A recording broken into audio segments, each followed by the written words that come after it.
बिस्मिल्लाहिर्रहमानिर्रहीम। एम्बिशियस के प्लेटफॉर्म के साथ आज दोबारा से आपके साथ इंग्लिश का पेपर जो है वो डिस्कस करते हैं। और मुझे उम्मीद है कि आप लोगों को जो असाइनमेंट इंस्टीट्यूट की तरफ से प्रोवाइड की गई होंगी उस पर आप लोगों ने अच्छी तरीके से प्रैक्टिस की होगी। आज एक नया पैराग्राफ आपके साथ डिस्कस करते हैं यहाँ पर।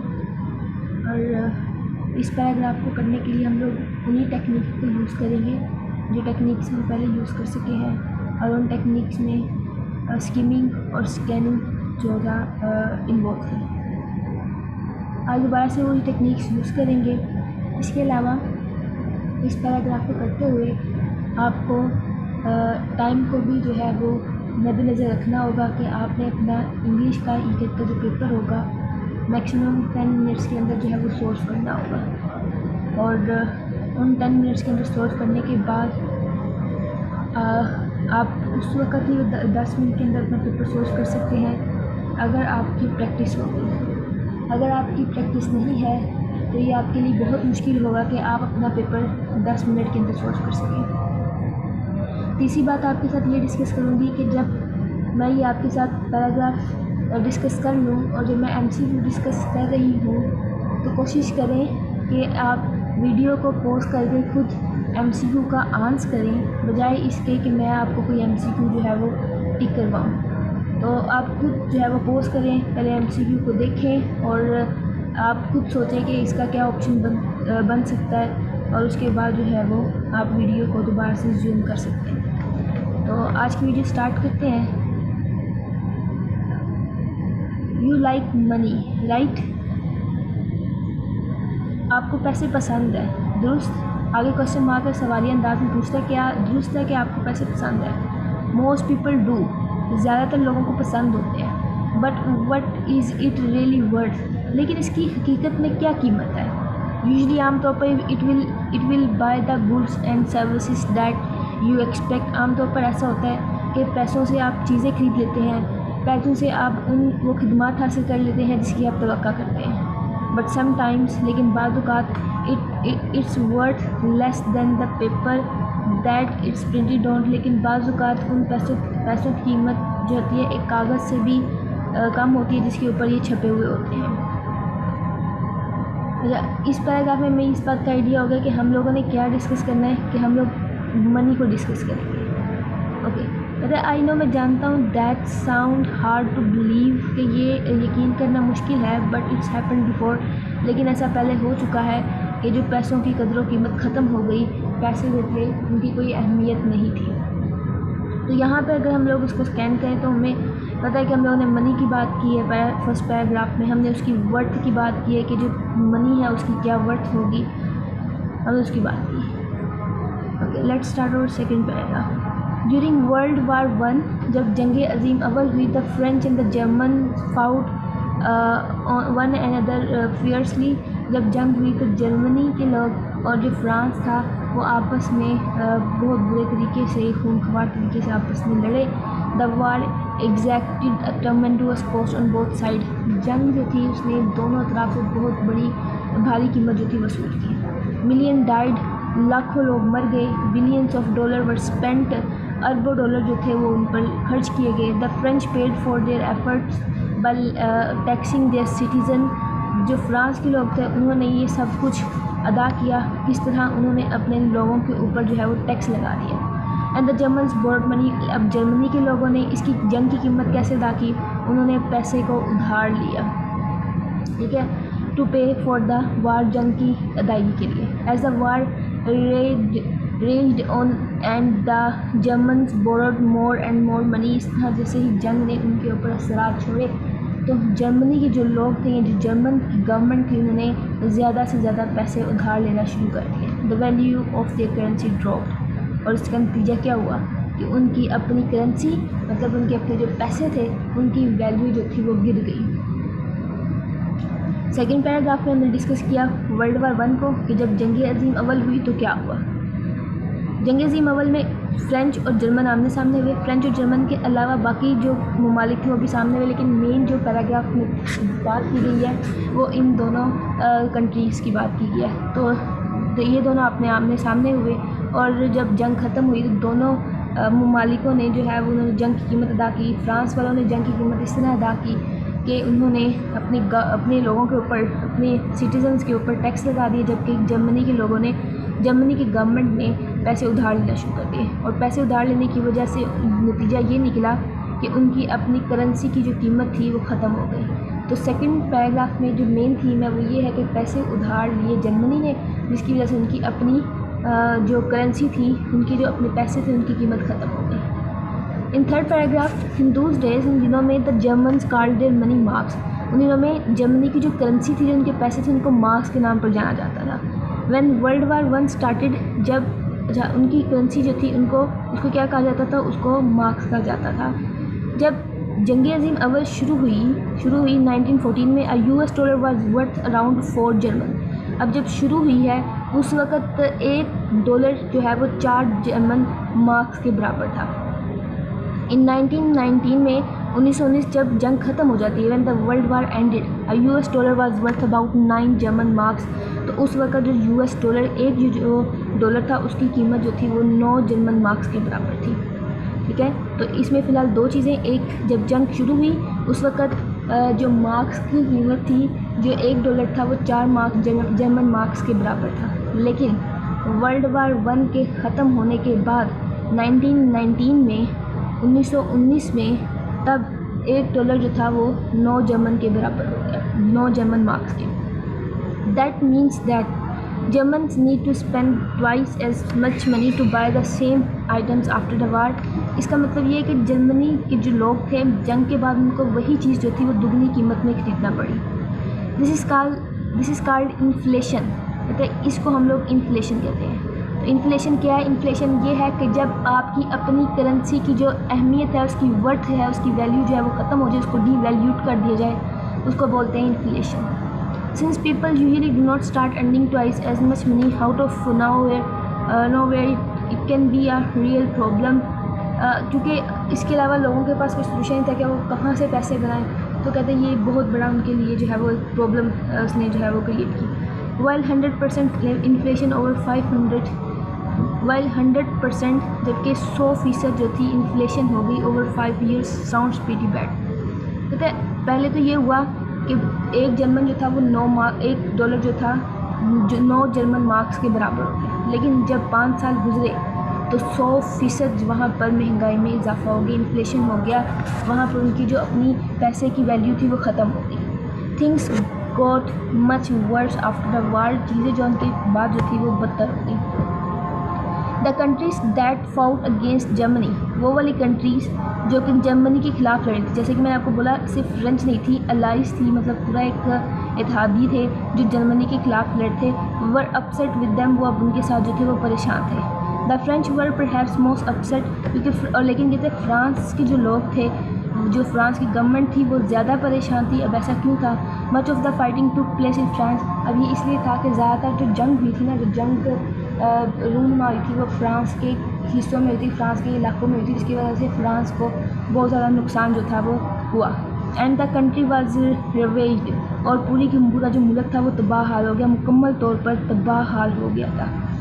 Since France and her lies won the war, अब चूँकि अब चाहे उसकी हालत बुरी हो गई, फिर भी फ्रांस और उसकी जो इत्तेहादी जिन्होंने ये जंग जीती, they go to set the terms of surrender. अब उन्होंने जो है वो हथियार डालने के लिए उन्होंने क्या कहा कि उन्होंने कहा कि हम लोग कुछ टर्म्स, कुछ शराइत रखेंगे। France wanted billions of dollar each year, अब फ्रांस जो था चाहता था कि हर साल उसको अरबों डॉलर अदा किए जाएँ हर जाने के तौर पर, फ़ाइन के तौर पर, और वो जर्मनी अदा करेगा। They demanded payment in foreign money, अब उन्होंने जो पैसे मांगे, उन्होंने कहा कि आप हमें पैसे अदा करेंगे, आप हमें फ़ाइन अदा करेंगे, इंडेमनिटी अदा करेंगे, वो हमें आप बैनुल-अक़वामी या गैर मुल्की पैसों की शक्ल में अदा करेंगे, लाइक द US डॉलर, जैसे कि डॉलर की शक्ल में, नॉट इन जर्मन मार्क्स, और ये हम लोगों को जर्मन मार्क्स की शक्ल में अदा नहीं किया जाएगा।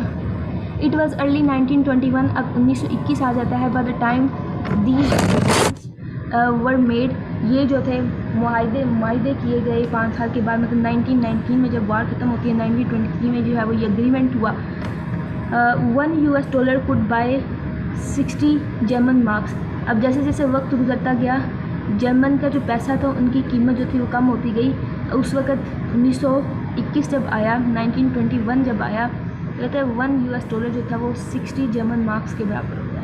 Then the German started making payment, things soon spiralled out of control. जैसे जैसे जर्मन के लोगों ने पैसे अदा कर किए वैसे वैसे चीज़ें जो थी वो बदतर से बदतर होती गई।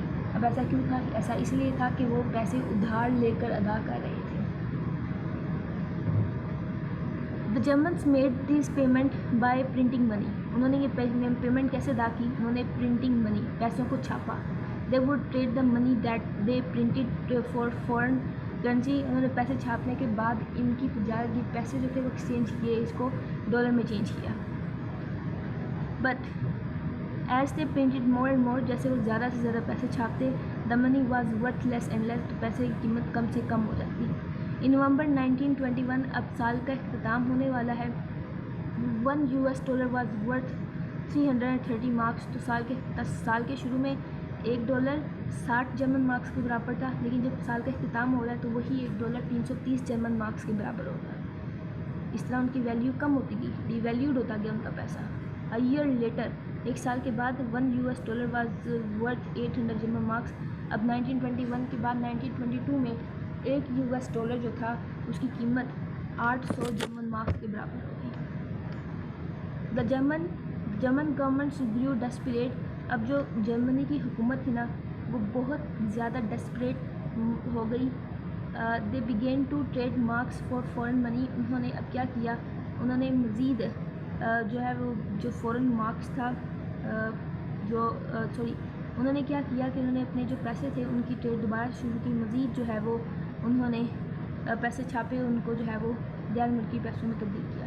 This only made things work. अब इस वजह से ही चीज़ें जो थी वो बदतर हो गई। बाय नवंबर 1923, अब एक साल और गुजर गया, $1 could bye 4 and so on marks. मतलब उन्होंने बहुत बड़ी जो है वो एक नंबर वैल्यू हमें बताई हुई है। कहते हैं इतनी नंबर वैल्यू यानी मेड समथिंग 4 ट्रिलियन अमाउंट जो है वो मार्क्स बनाता है। कहते हैं $1 जो था 4 ट्रिलियन के इक्वल हो गया। This is not a type, the number is trillion. ये जो था वो 4 ट्रिलियन जो है वैल्यू हो गई। देयर मनी वाज डिवैल्यूड, उनके पैसे की अहमियत ख़त्म हो गई। So fast the German works hard to go to store right after getting paid. कहता है अब इसका एक ये सोल्यूशन था कि जैसे ही जर्मनी के लोग काम करते, उनको उनके पैसे अदा किए जाते उनके काम के, तो दूसरी सूरत हाल ये थी कि फ़ौरन ही उनको दोबारा काम पर लग जाना चाहिए था। If they waited until the days and, अगर वो दिन के अख्ताम तक इंतज़ार करते, their money would be worthless, तो मज़ीद उनकी मनी की जो वैल्यू थी वो कम हो जाती। बेसिक आइटम्स लाइक स्टैम्प, बुनियादी चीज़ें जो थी उस वक्त, लाइक स्टैम्प यानी कि डाक की जो टिकट थी, लोव्स ऑफ ब्रेड, रोटी के जो टुकड़े थे, एक डाक की टिकट की बात की है और एक उसने रोटी के टुकड़े मतलब खाने पीने की चीज़ें की बात की है। कॉस्ट बिलियंस ऑफ मार्क्स, उस वक्त उसकी कीमत जो थी वो बिलियन मार्क्स के बराबर थी। बुनियादी चीज़ों की कीमत ये हो चुकी थी, मतलब एक दिन में उनकी जो थी उसकी वैल्यू क्या हो जाती, एक दिन में बिलियन का जो है वो खर्च हो जाता होगा। That made it tough to get through the day if you lacked a strong math skill। अगर एक शख्स जो कि जर्मनी में रहता है और उसकी मैथ स्किल, उसकी मैथ की जो महारत है, उसको मैथ पर अच्छी महारत हासिल नहीं है, तो कहते इसके लिए हिसाब लगाना बड़ा मुश्किल हो जाता, तो उसका दिन जो है वो कैसे गुजरेगा। Some burn the old bills to provide heat, the marks value as a fuel had increased beyond its value as a currency. तो अभी तक हम लोगों ने जर्मनी के बारे में डिस्कस किया और जर्मनी के बारे में ये डिस्कस किया कि किस तरह उनकी पैसों की जो थी वैल्यू वो ख़त्म हुई, उसको हमने डिस्कस किया। नेक्स्ट पैराग्राफ में देखते हैं वो क्या कहते हैं। लास्ट पैराग्राफ में कहते हैं that the German economy ever recovered is something of a miracle. Germany की जो इकोनॉमी थी, माशियत थी, वो बहाल हो सकेगी, ये एक मौजज़ा था। बट इट डिड रिकवर, लेकिन ऐसा हुआ कि वो बहाल हुई। They created a new currency called the Rentenmark. पहले इनकी जो करेंसी थी उसका नाम मार्क्स था, पहले इनकी जो पैसे थे उनको मार्क्स के नाम पर जाना जाता था, लेकिन उन्होंने नई करेंसी को मुतारिफ किया जिसको रेंटन मार्क का नाम दिया गया। Until the old mark the new Rentenmark was backed by land and gold. अब जो नई करेंसी मुतारिफ हुई इसको हिमायत हासिल थी ज़मीन और सोने की। दिस मीन्स, इसका ये मतलब है the currency could be trade for gold और land at a fixed rate. एक फिक्स्ड जो रेट था, कीमत थी, उस पर जो है ये सोने और ज़मीन वगैरह के साथ जो है उसकी ट्रेड की जा सकती थी। That turned out to be that this also means that, इसका ये भी मतलब था that the government could only print as much money as they had land and gold to back it. तो इसका मतलब ये भी था कि गवर्नमेंट जो थी वो सिर्फ इतने पैसे छाप सकती थी जितनी कि उनके पास सोना या जो ज़मीनें मौजूद थी उनके मुकाबले में उतने पैसे छाप सकते थे। They turned out to be a good thing, और ये एक अच्छी चीज़ साबित हुई। By December of 1923 her Rentenmark was the official currency. तो ये इनकी जो थी वो एक ऑफिशियल करेंसी बन गई, मतलब पूरे मुल्क में इसका इस्तेमाल शुरू कर दिया गया। जर्मन्स का 12 from the price of the products and it was business as usual. तो अब क्या हुआ कि इस करेंसी के आने की वजह से उनकी जो बिलियन में उनके एक दिन के अखराजात जा रहे थे वो कम होना शुरू हो गए। उनकी अमाउंट जो थी उनके लास्ट में से 12 जो है वो ख़त्म हो गए। और though they still had a lot of issues to work out, अभी भी उनके पास बहुत ऐसे मसाइल थे जिन पर काम करना बाकी था। द मनी वाज स्टेबल, अब पैसे जो थे वो मुस्तहकम हो चुके थे। That made life a lot more livable. अब इससे क्या हुआ कि ज़िंदगी जो थी वो काफ़ी जो है वो रहने के काबिल हो गई। So while you are out chasing after money, कहते एक बता रहा है पैराग्राफ के एंड पर एक लाइन हमें सजेस्ट कर रहा है, कहते जब आप पैसों के पीछे भागते हैं, रिमेंबर दैट, तो एक बात को याद रखें, money is little more than a promise. पैसे जो है वो वादे से कुछ ज़्यादा थोड़ी ज़्यादा अहमियत रखते हैं। And that promise can be broken, और जो वादे होते हैं ना उनको तोड़ा जा सकता है। So this is our paragraph. अब हम लोग जाते हैं, मैं दोबारा से कहूँगी कि MCQ को इससे पहले कि मैं डिस्कस करूँ आप वीडियो को पॉज करें और खुद से MCQ जो है वो टिक करने की कोशिश करें। तो पहला MCQ जो है वो देखते हैं, उसमें क्या है, which is not a reason why the German marks lost value. इनमें से कौन सा, जो 4 ऑप्शन दिए गए हैं इनमें से कोई एक ऑप्शन ऐसा है जो कि वजह नहीं बना जर्मनी के जो करेंसी थी, मार्क्स थी, उसकी वैल्यू ख़त्म होने में। कौन सा एक रीज़न, एक MCQ है, कौन सा एक ऑप्शन है जो कि रीज़न नहीं था। अल्फ़ा ऑप्शन की तरफ जाते हैं, वो कहते हैं the German borrowed money to pay for World War I। अब ऐसा तो हुआ था कि उन्होंने जंग अज़ीम अव्वल की जो जंग अज़ीम अव्वल था उसकी कीमत अदा करने के लिए उन्होंने पैसे उधार लिए, ऐसा तो था, ये तो रीज़न थी कि उनकी वैल्यू जो है कम हो गई। बीटा ऑप्शन में कहता था German had to make payment with foreign money. German के जो लोग थे उनसे ये डिमांड किया गया था कि आपने जो फ़ाइन अदा करना है, इंडेमनिटी अदा करनी है, वो आपने गैर मुल्की पैसे की शक्ल में अदा करनी है। तो ये भी ऑप्शन था, ये भी रीज़न था। चार्ली है the French demanded large payment. France की जो गवर्नमेंट उन्होंने बहुत ज़्यादा पैसे की जो है वो डिमांड की मुतालबा किया, तो ये भी था। मतलब ये 3 ऑप्शन तो थे। अब कौन सा एक रीज़न जो नहीं था वो देखते हैं। हो सकता है डेल्टा हो, the French lost the war. क्या फ्रांस के ने जो थी वो जंग हारी थी? नहीं, ऐसा नहीं था, फ्रांस तो जंग जीता था। ऑल तो उसको काफ़ी नुकसान हुआ था लेकिन फिर भी वो जंग जीता था। तो इसमें डेल्टा ऑप्शन जो है वो एक रीज़न नहीं, तो ये जो है वो MCQ सेकंड की तरफ मूव करते हैं। The which best defines the word inflation. इनमें से कौन सा जो ऑप्शन है वो इन्फ्लेशन को बड़े अच्छे तरीके से डिफ़ाइन करेगा, as it is use in the third paragraph, क्योंकि हमने इसको थर्ड पैराग्राफ में यूज़ किया। तो when the value of the currency drops, जब पैसे की जो कीमत है, जो पैसे की कीमत है वो ख़त्म हो जाए, करेंसी की कीमत जो है वो ख़त्म हो जाए। क्या इसका मतलब ये, मतलब ठीक है, साउंड्स गुड, अच्छा लग रहा है, लेकिन क्या पैराग्राफ में जो हमने डिस्कस किया कैसा था कि जब उसकी वैल्यू ख़त्म हो जाए तो वैसा होगा? ठीक है। ऑप्शन बी की तरफ जाता है, to increase the size of the balloon by blowing air into it. किसी गुब्बारे के साइज़ में इजाफा हो जाना जब उसके अंदर हवा भरते हैं। नहीं, ऐसा भी नहीं है। When the same amount of money purchases more then in the past. जब हम लोग when the same amount of money, जब वही पैसे purchases more than the past, माजी में से हम लोग ज़्यादा चीज़ें खरीद पा रहे थे लेकिन अब महंगाई होगी, नहीं हो पा रहा जो है वो अखराजात पूरे। तो क्या ये वजह है? When the picture on the money change, जब पैसे के ऊपर जो है वो तस्वीरें तब्दील कर दी जाए, तो उसमें ऑप्शन अल्फ़ा बनेगा जब करेंसी की वैल्यू ड्रॉप हो जाती है। ओके, थर्ड ऑप्शन है, थर्ड एमसीक्यू है, विच best expresses the main idea of the second paragraph. Second paragraph में जो उसका मेन आइडिया है उसको आपने बताना है। जो आपके पास ऑप्शन दिए गए कौन सा बनेगा। अल्फा ऑप्शन है, Germany and France fought against one another in the world war one. जंग अज़ीम अव्वल में जर्मनी और फ्रांस के लोग जो थे वो आपस में लड़े। Okay, many people died in world war one and all sides, on all sides, सब के सब लोग जो थे वो सब अतराफ से जो थे जंग अव्वल अज़ीम जो थी उसमें उनकी जो है वो वफात हुई है, मरे। अच्छा, ये तो हमारा एक थीम नहीं बन रहा, क्योंकि हमने जिसमें डिस्कस किया वो हमने बेसिकली डिस्कस किया कि जर्मनी के लोग हारे, उन्होंने किस तरह पैसे अदा किए और पैसे अदा करने की वजह से उनकी जो करेंसी थी वो किस तरह डिवैल्यूड हुई, और डिवैल्यूड होने की वजह से जो है वो उन पर मज़ीद जो है वो उनकी कर्जा जो था वो बढ़ गया। तो बीटा चार्ली ऑप्शन देखते हैं, जब German marks lost value because of borrowing. पैसों को उधार लेने की वजह से उनकी पैसों की जो कीमत थी वो ख़त्म हो गई। The French were wrong to increase taxes during war time. तो फ्रांस के लोग जो थे, फ्रांस की जो गवर्नमेंट थी एक्चुअली में वो गलत थी कि उन्होंने जंग के दिनों में जो है वो टैक्सेस लगा दिए, टैक्स में इजाफा कर दिया। तो यहाँ पे जो मेन थीम था वो एक्चुअली ये था, the German mark lost value because of boring. तो चार्ली ऑप्शन होगा। विच हैपन फर्स्ट, इनमें से कौन सी चीज़ पहले हुई थी। The German mark were replace with the dental mark. क्या ये चीज़ पहले हुई थी कि जर्मनी के जो करेंसी थी मार्क उसको रिप्लेस किया गया था डेंटल मार्क? नहीं, ये तो लास्ट पे हुआ था जाके। The US dollar was worth 9 German mark. जो यूएस डॉलर था वो 9 जर्मन मार्क्स के बराबर हो गया, ठीक है।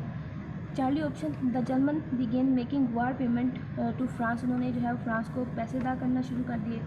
German marks were burned to provide heat. जो जर्मनी के पैसे थे उसको जलाया गया अपने आप को हीट प्रोवाइड करने के लिए।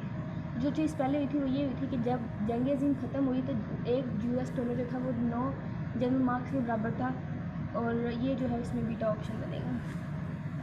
तो जब आप पैराग्राफ पढ़ें खुद से तो आपको चीज़ों का सीक्वेंस भी याद होना चाहिए कि कौन सा इवेंट पहले हो रहा है और कौन सा इवेंट जो है वो बाद में हो रहा है। तो इवेंट का सीक्वेंस भी जो है वो आपको ज़हन में रखना पड़ेगा। ओके, उसके बाद फिफ्थ वाला ऑप्शन है, which statement would the order must most likely agree with. इनमें से कौन सी ऐसा स्टेटमेंट है, बयान है जिसके साथ लगता है कि हमें मुसन्निफ जो है बहुत ज़्यादा मुत्तफिक है। तो inflation affect government not people. Inflation जो होता है वो गवर्नमेंट को अफेक्ट करता है, पीपल को अफेक्ट नहीं करता। ऐसा तो नहीं है, अगर महंगाई हुई है, अगर करेंसी ड्रॉप हुई है, डिवैल्यूड हुई है, तो लोगों के साथ साथ गवर्नमेंट के साथ साथ लोगों को भी अफेक्ट करता है। The best way to pay for long war is to borrow money. क्या बेहतरीन तरीका ये है जंग का जो पैसा अदा करना है वो आप उधार लेके करें? नहीं, गलत, सबसे बुरा तरीका था, क्योंकि इस वजह से उनकी करेंसी की डिवैल्यूड होगी। Living in Germany during 1923 would be fun and exciting. Germany में 1923 के सालों में रहना, जब वहाँ पर इन्फ्लेशन हो गया, उनकी करेंसी डिवैल्यूड हो गई, बड़ा ही एक एक्साइटिंग और फन वाला काम था। नहीं। Delta option, it is important for a nation to have a stable currency. ज़रूरी है कि किसी भी मुल्क के पास अपनी एक मुस्तहकम करेंसी होनी चाहिए, जिसमें डेल्ट ऑप्शन बनेगा आपके पास।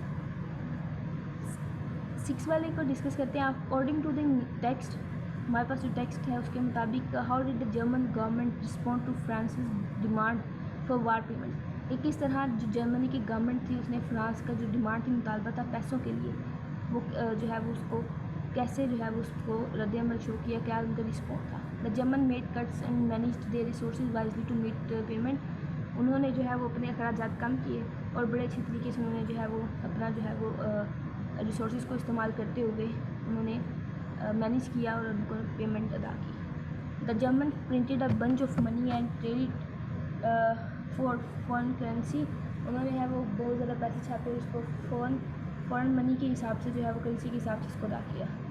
Charlie option, the demand raised taxes on the Germans raise taxes on their citizen and use the tax money to make payment. Germany वालों ने टैक्स नहीं लगाया था, फ्रांस के लोगों ने टैक्स लगाया था, फ्रांस की गवर्नमेंट ने टैक्स लगाया था, तो यहाँ पे ये ऑप्शन भी नहीं बनेगा।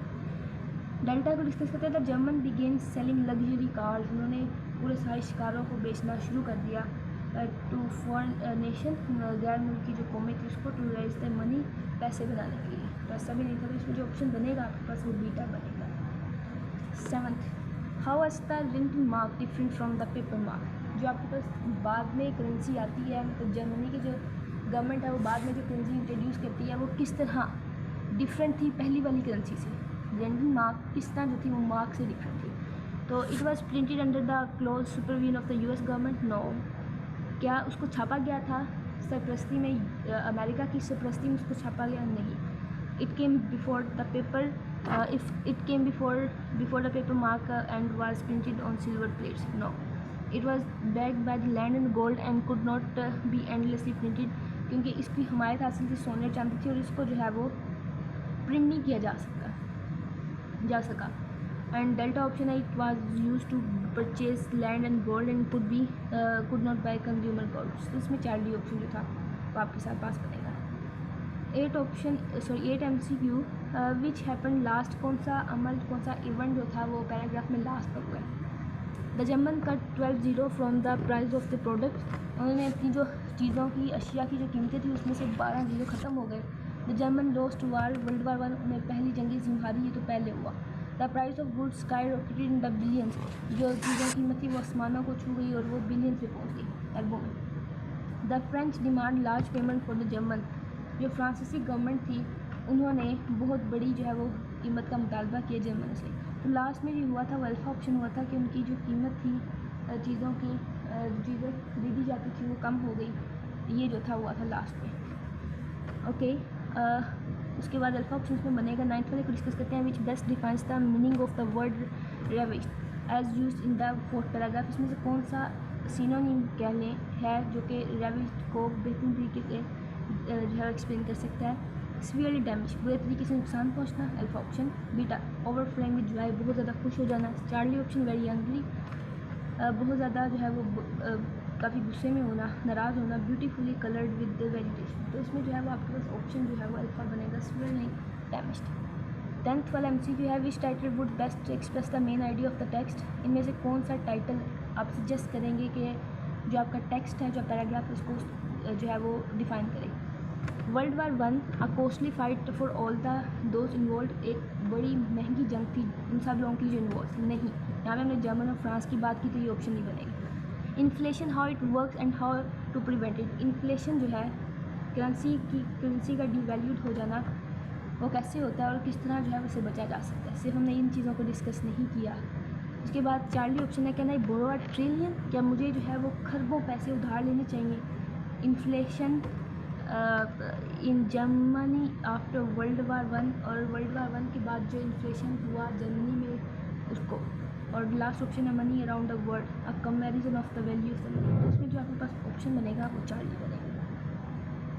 तो स्टूडेंट ये था हमारा आज का पैराग्राफ। मैं आपको दोबारा जो है वो रिपीट करूँगी कि कोशिश करें जब पैराग्राफ डिस्कस कर लिया जाए तो खुद पैराग्राफ एक बार पढ़ें, उसको समझें दोबारा से, उसके बाद खुद से वीडियो को पॉज करके जो है वो MCQ खुद से लगाने की कोशिश करें। इस तरह आपकी प्रैक्टिस होगी और आप टाइम भी जो है वो मैनेज करना सीख जाएंगे।